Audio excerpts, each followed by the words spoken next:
Okay, good morning, everybody. There's some people Good waiting. morning. Good morning, mom. Good morning.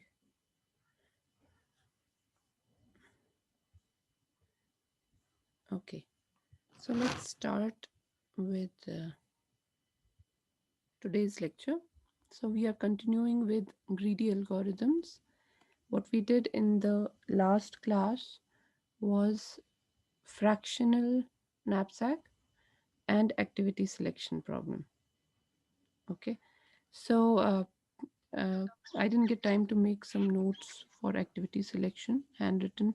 So I'll do it after today's lecture. So we'll just continue with our other examples of greedy algorithms for today.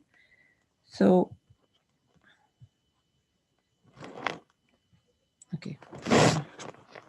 What we are trying to do here in greedy algorithms, like we discussed in the last class, that we try to find the best solution by being greedy at every step with the hope that when you choose a local minima or maxima, you will end up getting a global maxima or minima.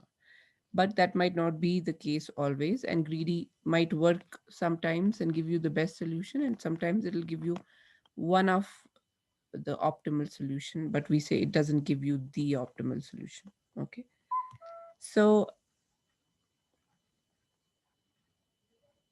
to have a greedy algorithm for a problem, the problem needs to have some thing that you can show greed in. Okay, so you need to identify the problem, and then you need to work on it step by apply the same thing step by step. So like I said, it does not always give you the best solution. So in case of greedy, although the structure does look like dynamic programming, but then once you make a choice, you do not uh, you cannot go back. So there's no retracking. Suppose you made greedy choices all along and you figured out that this path is not getting you to the best solution possible.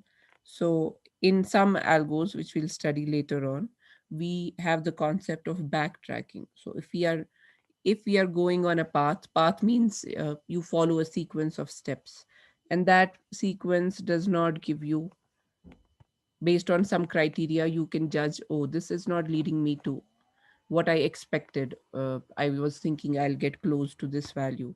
So you can go back. We call it backtracking. And then you can go and search for alternative options. You do not have that here in greedy algorithms. But there's a category of algos where we allow that. Okay. So a simple example of greedy algo is we want to carry some cash with us and we don't want to carry, let's say I want to carry 100 rupees. So ideally I would like to carry one note. I would not want to carry 10 rupee notes, or I would not want to carry 25 rupee coins or notes, whatever is available. Or I don't want to carry 5 20 rupee notes or 250 rupee notes. The ideal solution for me to carry 100 rupees in my wallet is to have a single note, a single bill. Okay. So there is a greedy this problem of where you want to minimize the number of bills you want to carry is can be approached using greedy algorithm. So for US money, it will always have the best solution because of the way their bills are.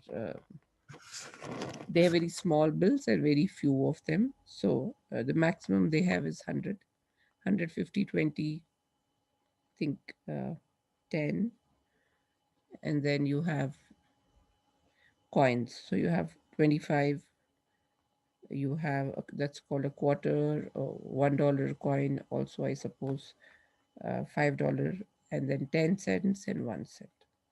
So if you have to take this amount, which they have mentioned here, 6.39, you can, this is the distribution. So the highest bill that is available within this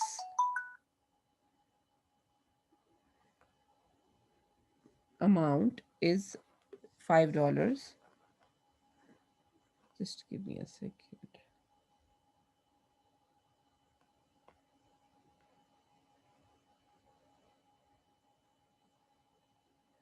So $5, you subtract that amount, you're left with 1.39.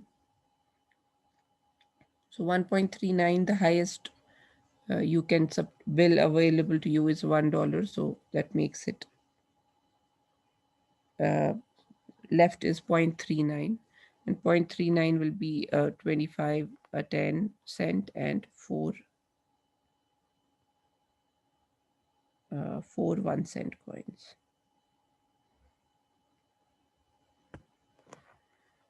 Okay, so for some currencies like the US money, it works well all the time. Okay, so you'll see that this might not be the case in all the currencies, which what we are trying to prove here is that greedy will not always give you the best solution. So let's say there is some system known as crons, and they use this example everywhere pretty much, that these are the currencies or the coins available, and you want to count 15 crons using the minimum number of coins. So if you look at it, you can have 10, one of 10 coin, and 5 of 1. These are the coins. So you'll get 15. Or you can have 7 cron plus 7 cron plus 1. So only 3 coins. Here you have 6 coins. Okay. So having 7, 7, and 1 is the best solution. But if we follow the greedy method that we just used for the dollars, so out of 15, you subtract 10 because 10 is available to you.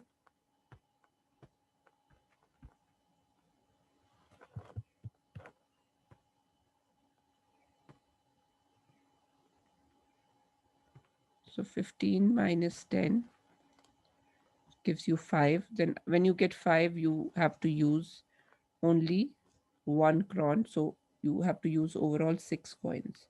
And if you use 7 plus 7 plus 1, you're using only 3 coins. So this is the best solution. But using this approach where we subtract the highest amount first, we are not getting the ideal solution in this case.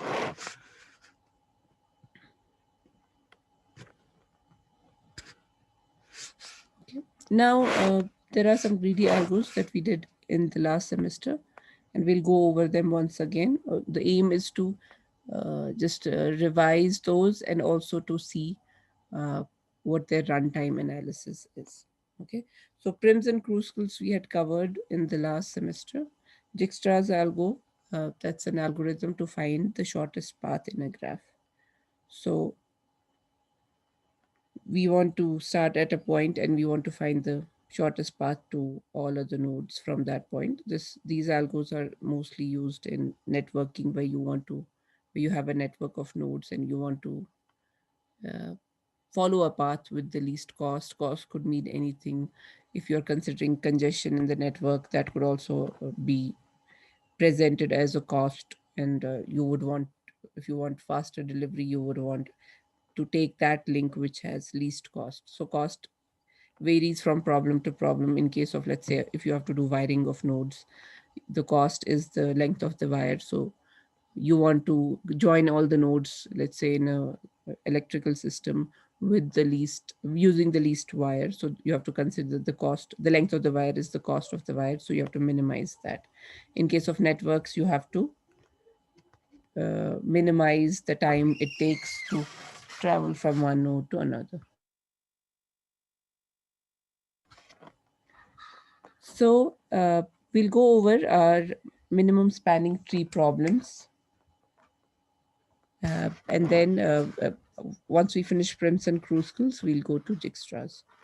Because you have not done that, I think we didn't do it in the last semester. So we'll do Prims and Kruskals first.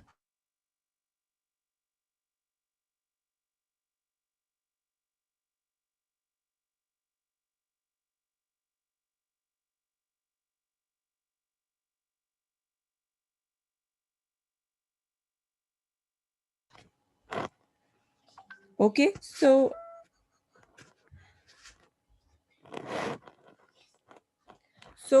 let's have the definition of spanning tree.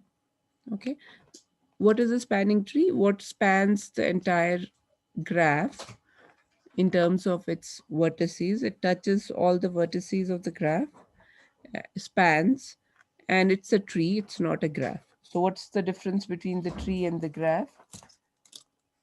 Graph, a tree, you will not find any circle, or it's a just a second. So it's, you will not find a circle in a graph, in the sense, in the graph, if you cannot find a path back to a node, there's no cycle, then it's most likely a tree. So it spans, you have to touch every vertex, should be connected with the edges, but there should be no cycle. Okay, it's a it's written, let me read the definition. A spanning tree of a graph is a tree, acyclic, so no cycles, that connects all the vertices of G once. So no multiple connections. A minimum spanning tree is a spanning tree on a weighted graph that has the minimum total weight. So weighted graph is, you are given the cost of the edges.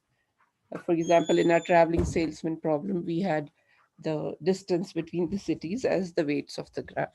So for minimum spanning tree, it could be, for example, in the electrical wiring problem, it could be the length of the wire. So the overall weight of such a tree which spans all the vertices of the graph should be minimum. That is your minimum spanning tree. So this is a sample graph that we'll follow for our two problems for Prims and Kruskals. So if you remember, there are, both of them are greedy algos. And why they are greedy? If you remember, in Kruskal's algo, what's the difference between Prims and Kruskals? In Kruskal's algo, we start with what we call a forest of vertices. If you go over what the terms we did when we studied trees and graphs, if you have multiple trees as in not the forest trees, the trees we talk in data structures, disconnected trees, we'll say that this is a forest. So when you have only some vertices like this in your graph, maybe some are connected and some are not connected, this is known as a forest. Okay, so what we do in Kruskals, we take the same graph, but we will just draw the nodes of the graph. So we are taking a forest of all these vertices. And then what is our greedy approach in case of Kruskals? We want a minimum spanning tree. We want the least cost tree that connects all these nodes. So we will start with the least cost edge. So first we will arrange all our the set of edges we have in this graph in ascending order. Okay. And then we start with the first edge. We add an edge to this graph here that I've drawn. For example, this edge is 2. This is the least cost. I'm adding that, and my condition, the criteria to add an edge to the graph is that it should connect disjoint vertices, or it should not, the edge should not create a cycle, or we can say the edge should not connect vertices that are in the same tree. So once I join here, I've joined this, these two nodes are connected, this forms a tree now. Okay, so this forms a set. Now in this set there are two vertices, and since they were not connected before, this edge connects them. Okay, so you will see now what's the next minimum. The next minimum after 2 is 3, so I'll add that here. The next minimum after 3 is 4, I'll add that here. Again, if you see, I am connecting disconnected sets or disconnected vertices. After 4 you have 5. Yes, so I'll add that here. After 5 the least is 6 here. But if I connect 6, now if you see, this one is a connected component.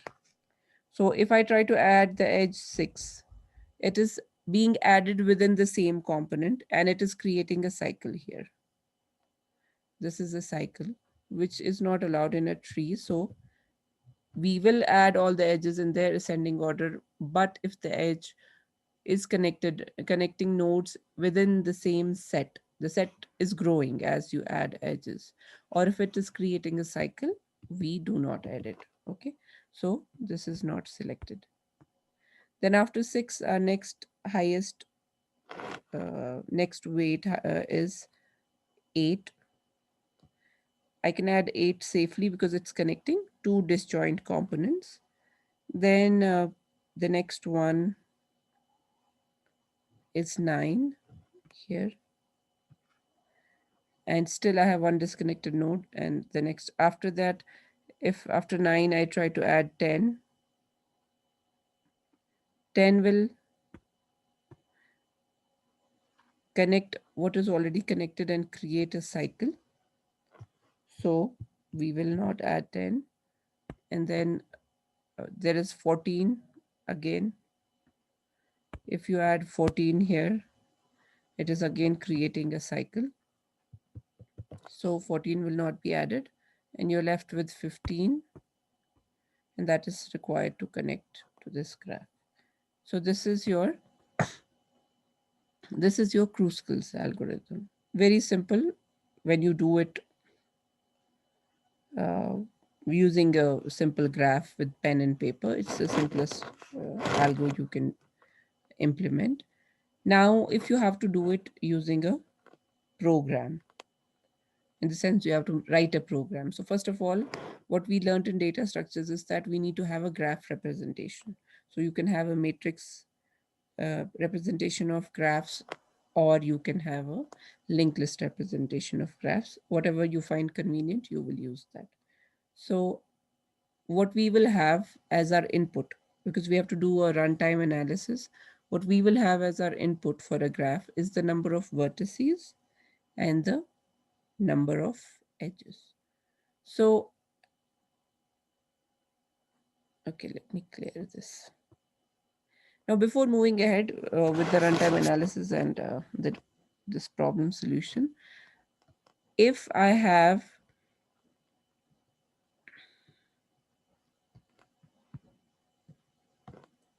three vertices, okay, what are the maximum number of edges I can have in this graph? Considering um, all the possible edges. So when I draw a graph, let's say I draw two nodes, there can be an edge from node 1 to node 2. There can be an edge from node 2 to node 1. There can be an edge from 2 to 2.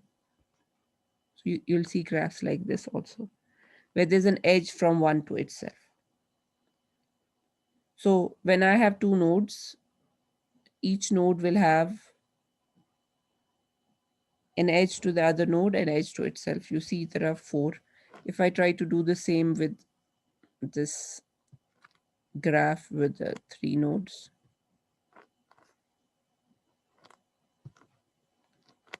so how many edges? And square. 9. So if I have a graph with n vertices, the maximum number of edges, I will not always have the maximum number of edges, but just to keep in mind that worst case, you can have n square edges that you have to worry about. Okay, so just keep this in mind and then we'll move ahead with this problem. Okay, so, okay, this is just mathematically how you say if you have a minimum spanning tree and you remove a edge in a minimum spanning tree, what you will end up with will be two trees, and both the trees should be the minimum spanning trees for those subgraphs which they are covering. And if you try to join these two minimum spanning trees to find to form the original minimum spanning tree. The total cost of the spanning tree would be the cost of spanning tree for T1 and T2, and the smallest edge that will connect both these spanning trees. Okay.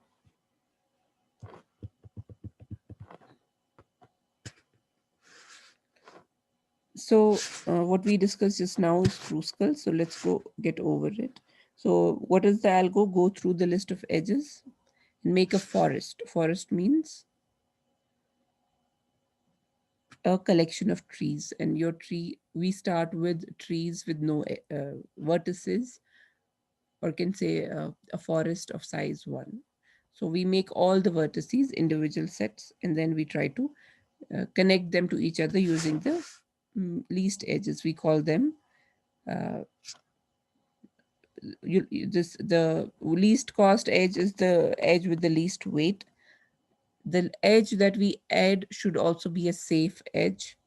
A safe edge is one that does not create a cycle, or that does not connect components within the same set, or safe to say that takes care of the property of a tree.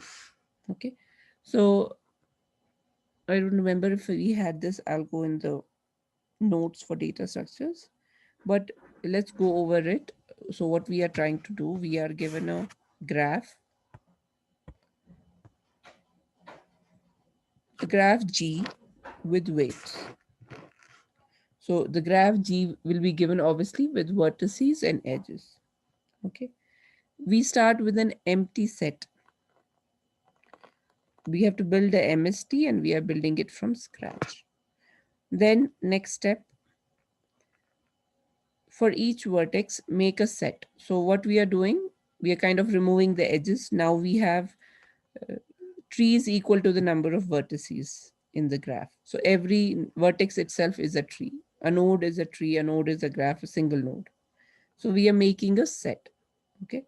Now, for however we have stored our edges, the cost of the edges, we are going to sort them. So if you see, the chunk of the work in this algo will be sorting, because sorting is some takes some time. If you're using bubble sort, n square; if you're using merge sort, quick sort, n log n. So if you have e edges, okay, if you have to sort them, n log n would be e log e in this case. Okay. Now for each edge, so we take one edge from the sorted list in order. We see uh, the edges between u and v. So we check for the sets containing u and v. If they do not belong to the same set, only then will we add this to our answer. Answer, this A is supposed to hold your minimum spanning tree. It will be the set of edges, and that will be our minimum spanning tree. If the set of u and v is different, then we add it to the minimum spanning tree. Otherwise, we won't. And once you add it to the minimum spanning tree, now u and v were like this. They were like in the forest. When you've added this to the minimum spanning tree, we have to treat this as one set. Let's say we have X, we have Y. They are still individual sets, but U and V is going to be one set now, because we cannot have another UV connection, or if there were three nodes here, we cannot have a cycle. So we have to treat it as one set. Any edge which is falling within the same set should not be considered, because it's not a safe edge. Okay. So uh, once you do union, this for loop here will continue till you have exhausted all the edges. Okay, and then at the end you are returning A. A is the collection of edges of the minimum spanning tree.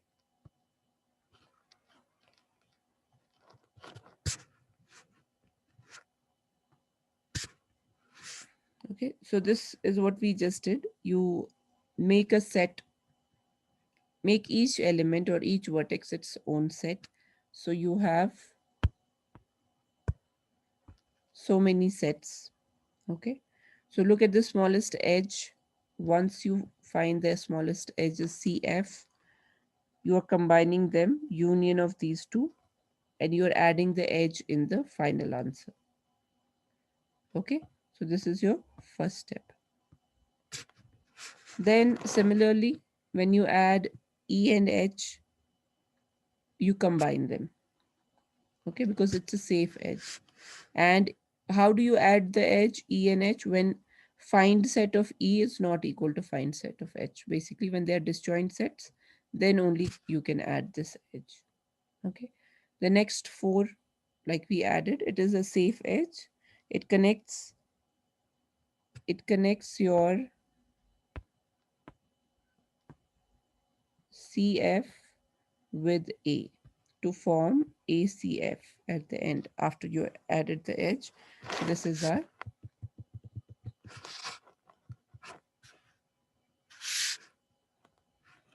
Similarly, you add another edge and B is incorporated in the same set ABCF. If you look at the end last line. So after ABCF, we are trying to add 6. Okay.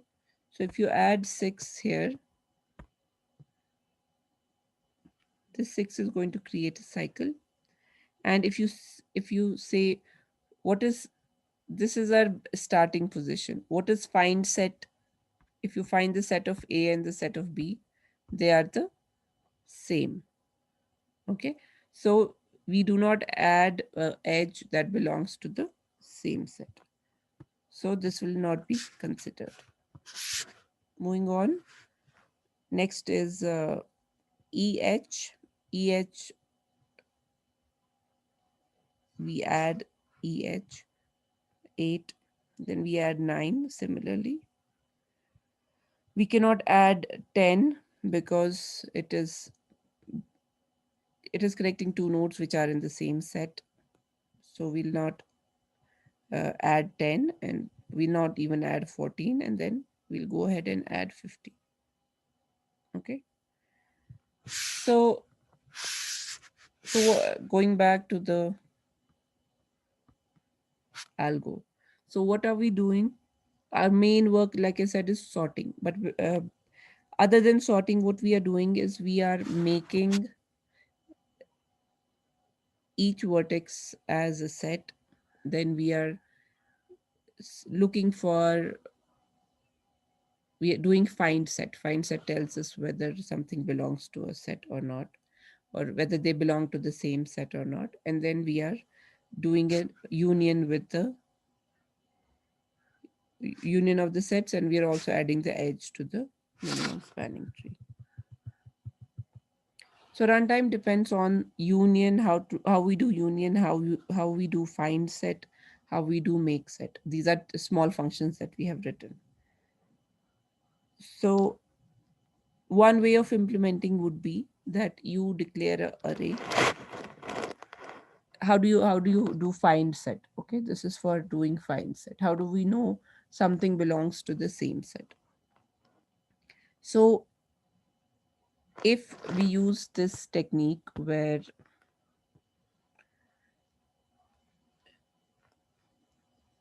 member I is a number j such that the ith vertex is a member of the set j. So it is like this. Taking the example they have given here, 1, 2, 3, 4, 5. These are the vertices. Okay. Uh,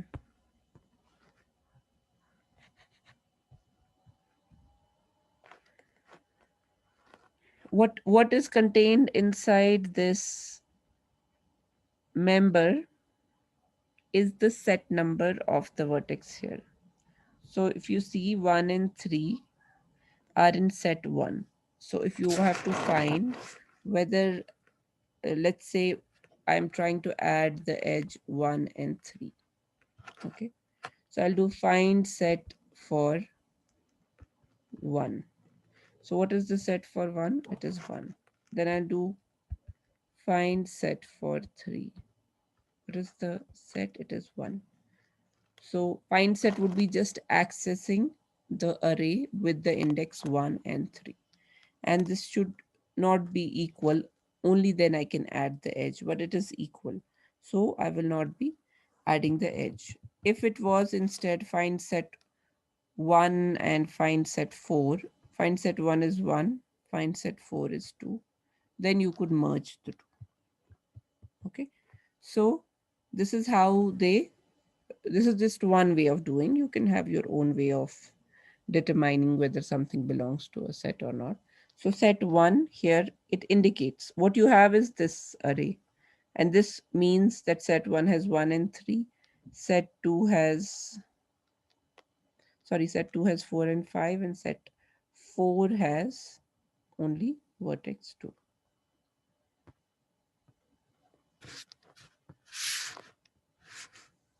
Okay. So when we say make set V, initially all the vertices 1, 2, and 3, if you see here,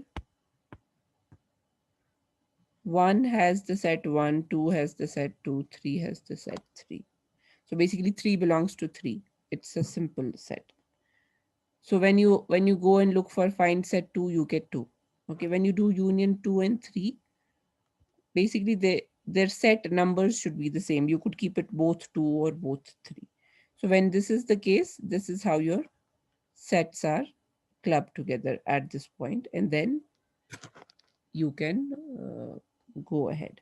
Now, if this is this array, how many elements it has? It has elements equal to the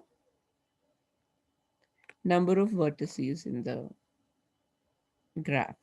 So if there are v vertices, we are talking of scanning through an array of size v. So our n is v. So it is basically ov, time to scan through all the members to find whether that member belongs to a particular set or not. And you might have to do it 2n times because of the number of edges. We just come to that. Let's clear this. So let's look at the algo once again with respect to the work that we have to do. So step by step, make an empty set, nothing much to do. For every vertex v, you do make set v. So we are basically declaring the member array, and we are populating it with the values. So that is, the length will be v, so O of v. Then you sort the edges. So like I said, E number of edges, your n is E. So best sorting algo, let's say heap sort, would be E log. If you use bubble sort here, then you go for n square or E square. And why, but we wouldn't do that. We'll use the ideal way of doing, or the fastest way of doing. For every edge, so it's very clear here, for every edge. So how many edges? There are E edges.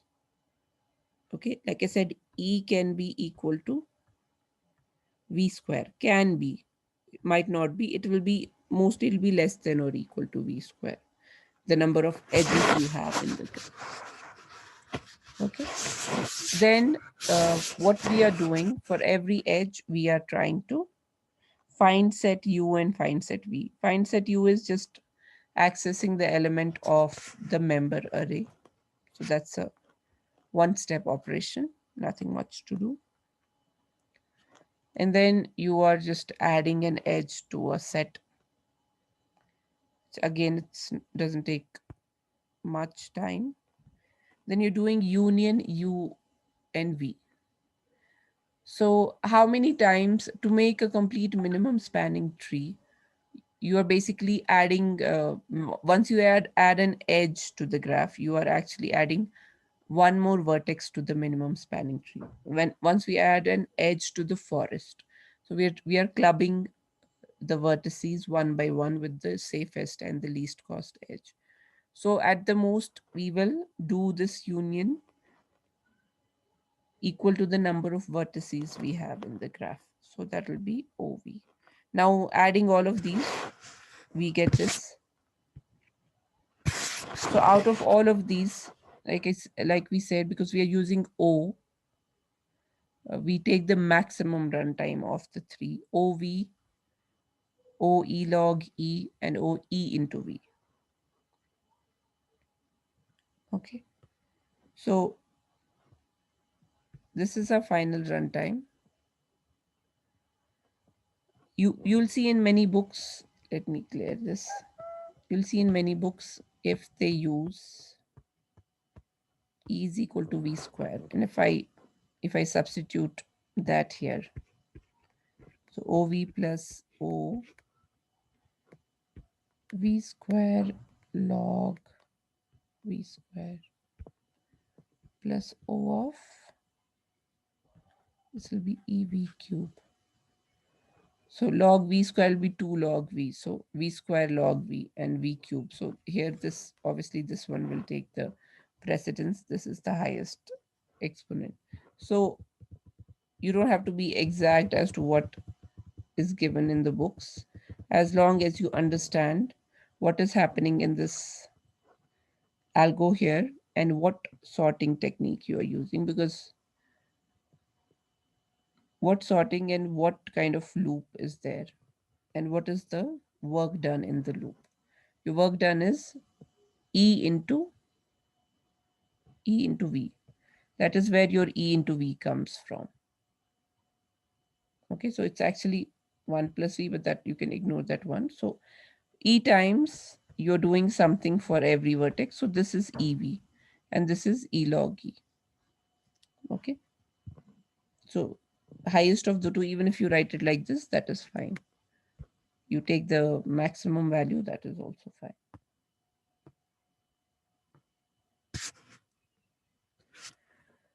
Okay, now the second way of doing it, what did we do in Prims? So let's go to the method first and then we'll go to the algo. We in Prims, we are given a starting point, a starting node from where we start building our minimum spanning tree. So we have the starting point, let's say E, the distance, we maintain a priority queue in which we maintain the distance. The distance for the source node is 0, and this distance for all the other nodes from the source node is initially kept as infinity, and we try to minimize. So when we start at E, we just have two options which we can choose, because we have to take a path. So out of the two, we take the minimum of the two. Okay, but before taking the minimum, we so the first step would be extract. Once this is our queue, we extract the minimum value, which is E, because E has the distance 0. So we extract E. And once we extract E, we update its neighbors with the value or the distance from E. Okay. So once we extract E, we update its neighbors B and H. If we update them only if the distance currently in the queue, which was infinity, is greater than what you are seeing. So it's like I can see a path of length 14 from E to B, and the existing path it shows me in the queue is infinity. So obviously 14 is better, so I'll update. And obviously 3 is better than infinity, I will update. Okay. So once I update, then I extract the next minimum. So at every stage, I am in the from the queue, I'm extracting that node which is at the least distance. So next minimum is H. Okay. So I extract H. And once I extract H, I have to update all its neighbors. What are the neighbors of H? E, B, and F. So E is already out of the queue. In the sense, I have already included E in my minimum spanning tree. So this, obviously there's no E also in the queue if you see, so I cannot update that. Whatever is in the queue I'll update. B, B was at a distance of 14 in the previous slide if you see. Okay, it was 14, now it is 10. Why? Because to get to B from E, the value was 14. Now I am at H. I can see a shorter distance to B. So I will update that. If the value, if the distance of a node from this particular node that I have just extracted is less than what is already there in the queue, I'll update. And similarly, F, it was infinity. Now it is 8. And now when I do extract min, I will be extracting 8 because you can see 10, infinity, and 8. These are the only three values you have. So after you extract f, what they're writing next to the node in the graph is the distance you have added to the minimum spanning tree. Okay.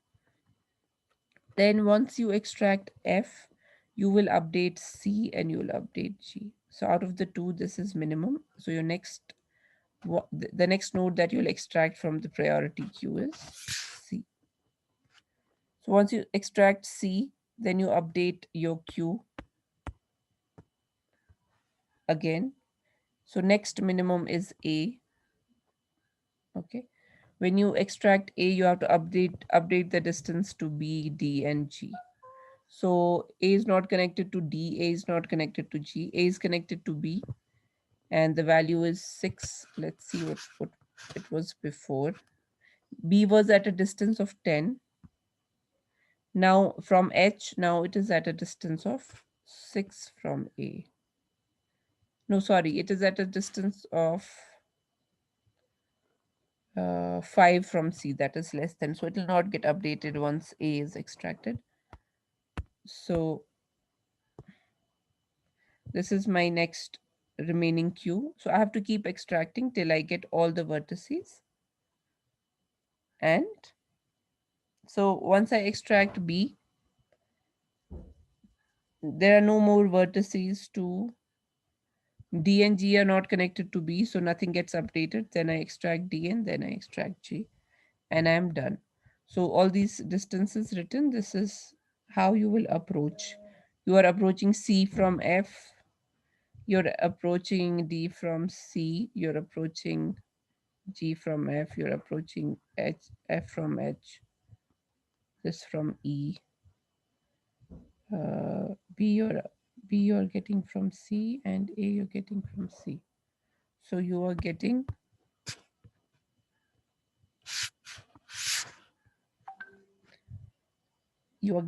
this as your final answer, which is the same in both the cases. Sometimes if you have similar weight edges, the minimum spanning tree can vary a bit, but the overall cost should not vary. It should always be the minimum. Okay. So in this case, because you have to note down, one thing you have to note down is which node you are selecting at every stage, what is the least cost of getting to that node, and also how you got to that node. Because B initially you could get through E, you could get to B from E, you could get to B from H, you could get to B from C. So you could, there are three ways, or even from A.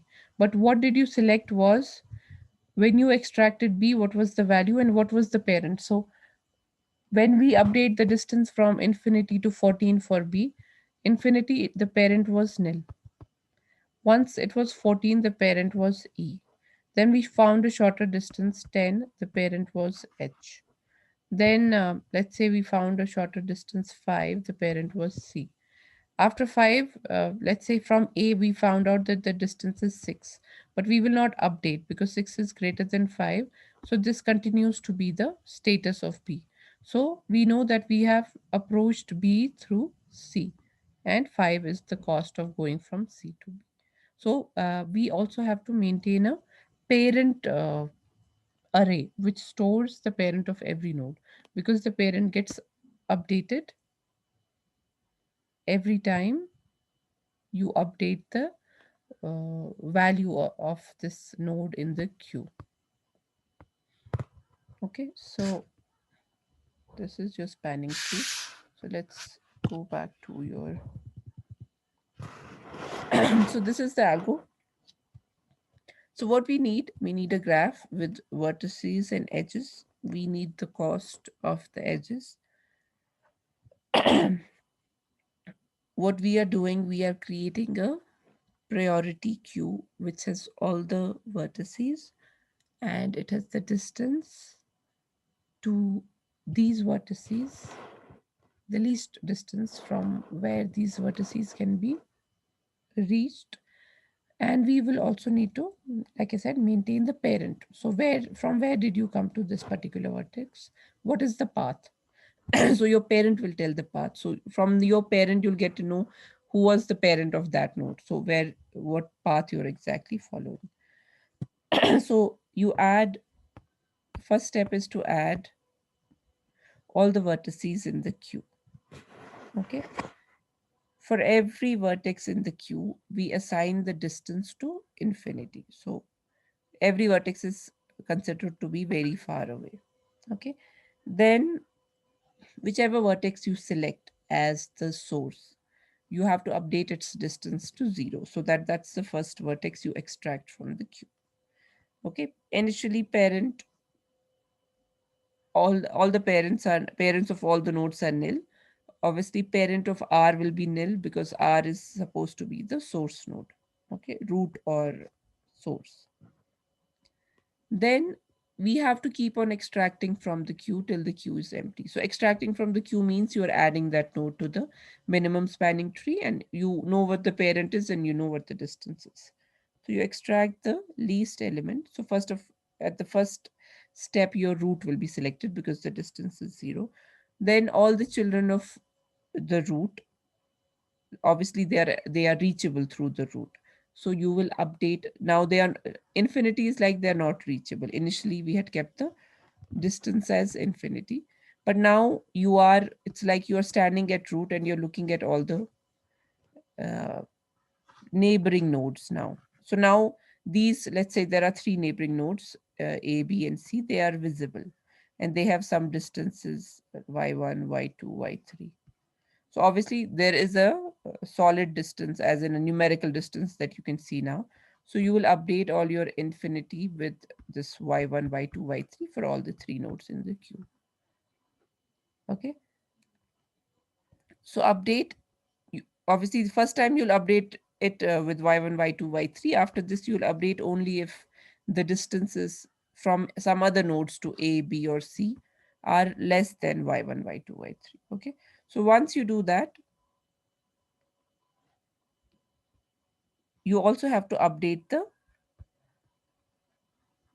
parent of y1, y2, and of A, B, and C. The parent of A, B, and C is y1, y2, and is R. So you will update the distance, you will update the parent. So that is done here for every adjacent vertex to U. U is the one you just extracted from the queue. If the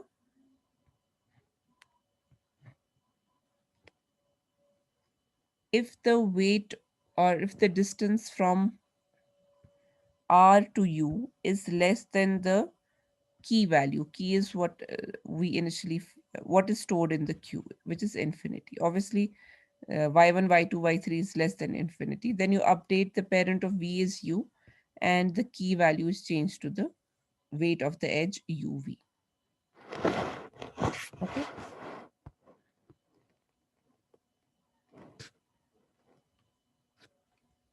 just a second.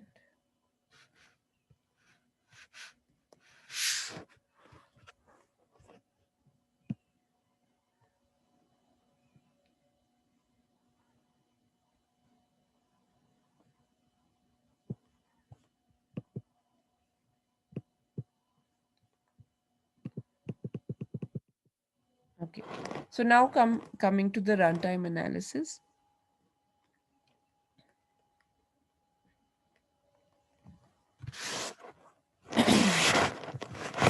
So starting at your first step, just a second. Yeah. Initializing Q to all the vertices. Okay. And initializing all the distances to infinity. Uh, we are using, if we are using, suppose we assume in this case, we are using a heap to store all our vertices. So, how long does initialization take? Sorry. So, you just we have a the distances of all the nodes is infinity, right? So, in a heap, we organize based on min or max value. So, right now, everybody is the same. You can just fill in the array because we implement heap using a array because it's a complete binary tree. So, you have to initialize v values, key of infinity, okay, and you have to uh, you have to have another parent vertex, parent array which stores the parent of every node. So right now it is nil, nothing has to be stored there. This is just a one step operation to uh, initialize the key value for the root to 0. So while, now there is a while loop. How many times does it run? It says while q is empty. What does the q contain? Q contains all the vertices of the graph. So there are v vertices of the graph. So this while loop will run v times. Okay. Now what we are doing inside the queue, we are once we have updated the key value of the root to 0, let's say it is a min heap. So what happens when the key is updated? It heapifies and this root moves to the top of the heap. Now root is at the root of the heap, okay, at the top value. And when you do extract min, we are just taking that out or deleting the root node.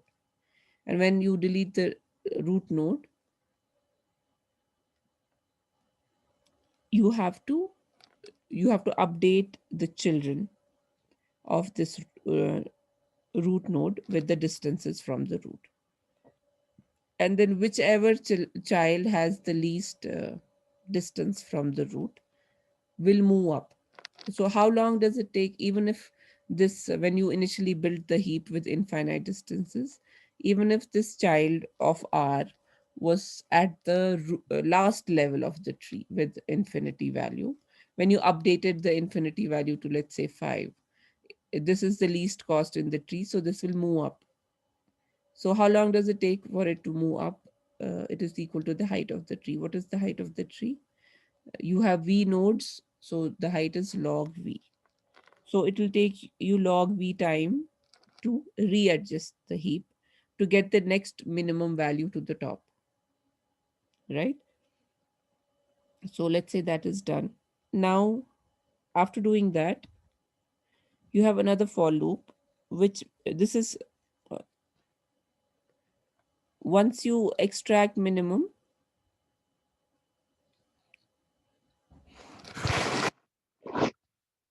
Okay. So let's say see this for loop first. So what happens in this for loop? For every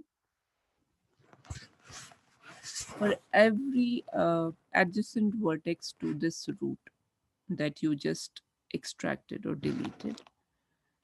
So when you extracted the root, the tree will readjust and some value will come up. So we don't know what based on the distances. Now, after that, you are updating the key values of the adjacent nodes. So let's say there are, if how many adjacent nodes can there be? If there are v vertices, for any vertex, there can be v minus 1 adjacent nodes, right? So v minus 1 distances might get updated. So v minus 1 times you will have to shuffle the tree. Okay. So for every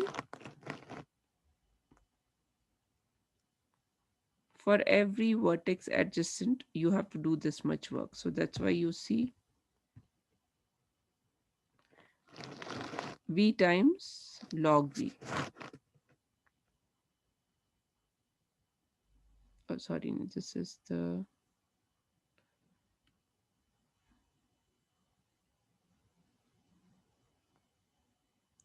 okay. No, v log v is okay. Let's not equate this. So let's stay here for now. Okay. Now,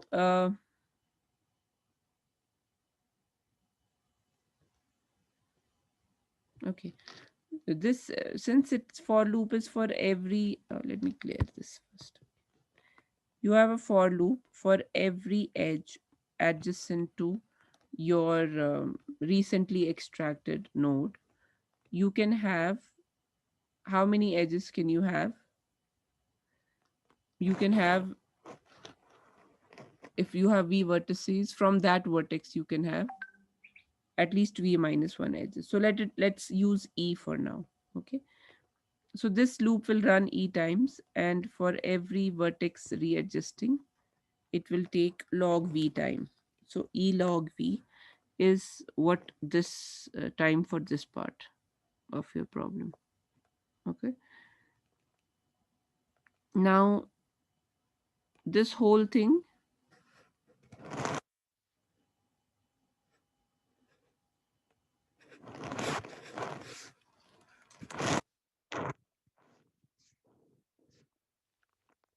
okay, leave out this for now. Now look at this. You have the extract min requires v log v. So how many times are you going to extract? We are going to extract v times, and every time we extract, we have to readjust the tree. So that is v log v. So e log v and v log v is done. So the last line is not visible.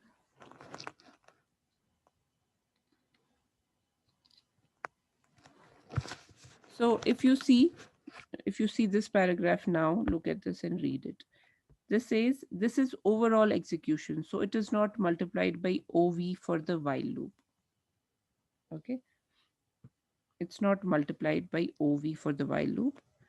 This is included in the OE runtime through already. So I'll explain that to you. You have,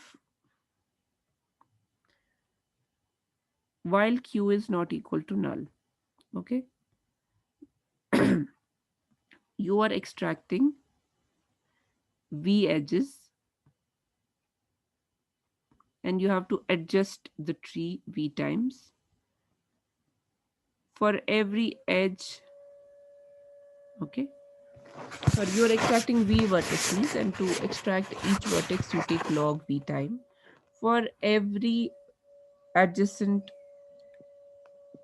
vertex to a particular vertex, for every edge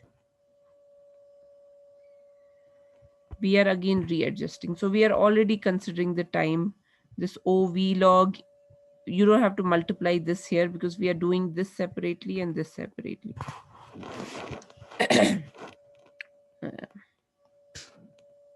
So if it is a connected graph, at the most you will have,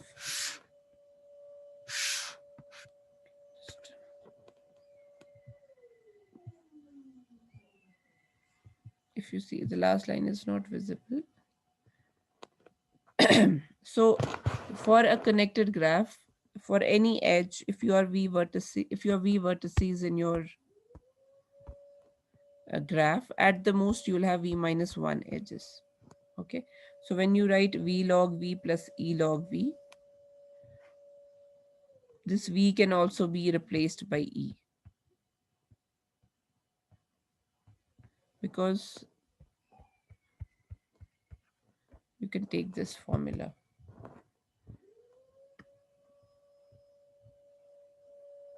or you can just write it like this, or basically v and e are replaceable. So if you do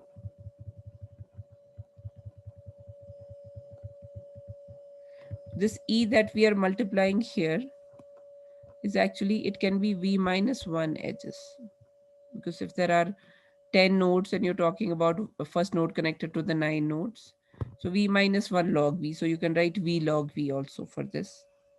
And the other way around, the number of edges is equal to v square. So log. Ma'am Tahoor ma'am call कर रहे हैं, उनकी class है अभी। Acha, acha, acha. Okay, let's just. So just